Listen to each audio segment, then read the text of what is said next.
சங்கிலிய மொழிக்கும் சமயத்திற்கும் மட்டுமல்ல, நட்புக்கும் வைத்தியத்துறை கல்விக்கும் முக்கியத்துவம் கொடுத்த வீரகாவியம் படைத்த மன்னர். அந்நியரான போர்த்துகேயரின் ஆக்கிரமிப்பை எதிர்த்து இறுதி வரை அவர்களுக்கு எதிராக போராடி வீர மரணம் அடைந்தவன் சங்கிலியன் என்பது வரலாற்று பதிவாகும். யார் இந்த சங்கிலியன்? இலங்கையில் 1505ஆம் ஆண்டு கால் பதித்து ஆக்கிரமிக்க முற்பட்ட அந்நிய நாட்டவரான போர்த்துகேயரை வீரத்துடன் எதிர்கொண்ட மாவீரன், யாழ்ப்பாண தமிழன், அரசின் தலை சிறந்த மன்னன் சங்கிலியன் ஆவான்.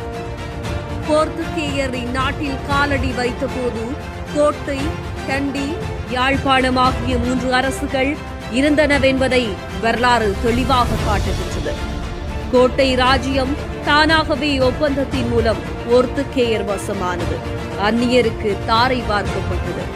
கண்டி ராஜ்யத்தை கைப்பற்ற போர்த்துகேயர் பலமுறை முயன்றும் அவர்கள் காலத்தில் அம்முயற்சி கைகூடவில்லை. கோட்டை ராஜ்யம் போர்த்துகேயரிடம் சரணடைந்து 1 நூற்றாண்டு காலம் வரை சங்கிலிய மன்னனை வெற்றி கொள்ளும் வரை யாழ்ப்பாண ராஜ்யம் போர்த்துகேயருக்கு அடிமைப்படாத தனித்துவமிக்க அரசாக விளங்கியது என்பது வரலாற்று பதிவாகும். சங்கிலியனுக்கு முன்பும் புகழ்பூத்த தமிழ் அரசர்கள் பலர் யாழ்ப்பாணத்தை ஆண்டுள்ளனர். சேகராச சேகரன், பரராச சேகரன் போன்றவர்கள் அவர்கள்.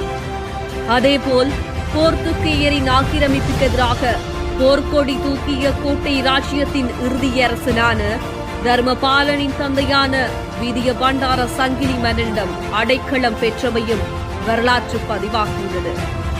வீரத்தின் சின்னமாகவும் தன்மான தலைவனாகவும் நாட்டு பற்றாளனாகவும் சங்கிலியன் வரலாற்றில் இடம்பெற்றுள்ளார்.